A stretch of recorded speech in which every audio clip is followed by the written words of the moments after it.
So, do you have the information, the meeting information and things like that when they meet? Yes. Okay. Just wanted to make that point. Thank you. Thanks again for staying. Thank you, Member Cubs. Are there any other pieces of miscellaneous business? That was going to help way. Go ahead, Member Morris. I was looking at you first. Could I get the date and time of the rules committee again, please? Yeah. That time is Tuesday, the 27th at 6 p.m. You're welcome. Right here. And Member Giavasis. Madam President, in regard to legislation that was introduced tonight, I would ask the administration to the possibility of contacting Plain Township in regards to the invitations on Market Avenue. In regards to a possible seat agreement for multiple reasons outside of mutual aid and emergency services. The seat agreement legislation is in place for situations exactly like this, where the city can benefit from the limited income tax that takes place. The city will also continue to collect water at 2.5 times outside the city rate, and under the seat agreement, Plain Township will also be still responsible for the emergency services. To me, again, I just want to reiterate that an annexation like this has no significance to the city of Canton done on its own, and there's legislation in place that will benefit both communities if it's pursued. And one other note, in regards, I apologize if my taking notes during the meeting is offensive.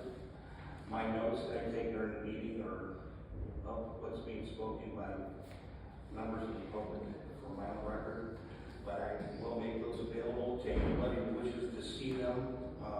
I commend all the speakers for speaking, but again, myself taking notes during the meeting is something I've done for over 30 years during this process for my own reasons and for my own records.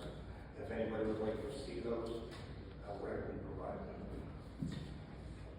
Is there any other miscellaneous business that anyone would like to bring before the body? I'm sorry, Madam President, but in regards to Ms. Bell, foregoing what she was going to say tonight, in regards to the different boards that were here, superintendents that were here, I'm sorry, is there any way that council here as a whole could reach out to see if we can collaborate with those, and not even here, but with other councils at or in Ohio, to see if we can collaborate as Ohio, as council, and just do something together. Yeah, Leader Maryland and I were just talking about that, and we'd like to do a minimum, start with our own informal resolution, but also reach out to other city councils and see if they would join us, especially here in our county alliance, Mansell and Louisville. So we could reach out to our colleagues. So we're going to work on that. And if you want to help us, we'll reach out because we're going to. Yeah, we got to do it now. They said we'll have to have the superintendents double check our work to make sure that we're correct in our assertions.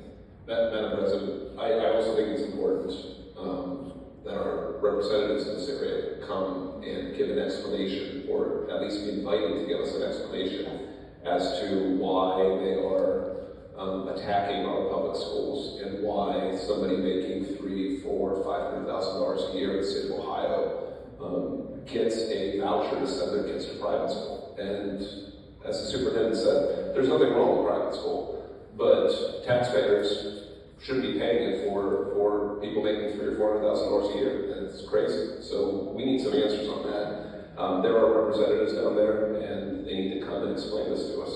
Thank you. Madam President? Yes. If I could piggyback on that, Leader Muriel, I would highly recommend that we send out that invitation for them to meet with us and come in and explain themselves before we send out any informal resolutions. It may be able to dictate the tone of that informal resolution a little bit. All right.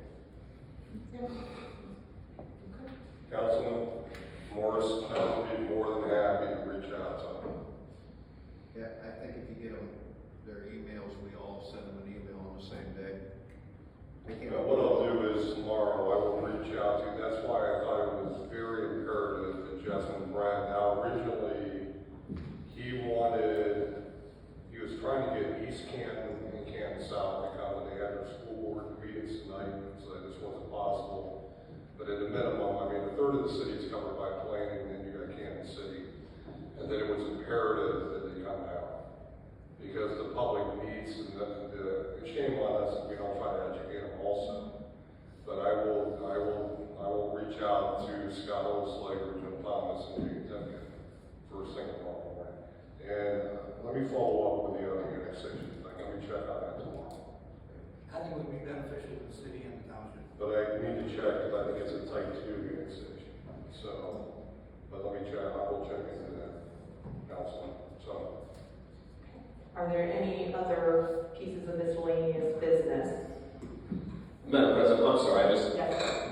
and I, You snuck up on me. just respectfully, with a different view, Columbus is what they are today because of annexation. So I think there's value to what Member Giavasis and Member Morris is saying, but there's also a lot of value in the city growing its boundaries. Columbus is a great success story of what that can do. Thank you. Madam President, but I just want to add for the record, Columbus can add to its boundaries by postage stamps at a time, one step at a time. Especially when it affects fusion services. Okay. Hearing no further miscellaneous business. Madam President, Burial. I move we adjourn. Second. It's been moved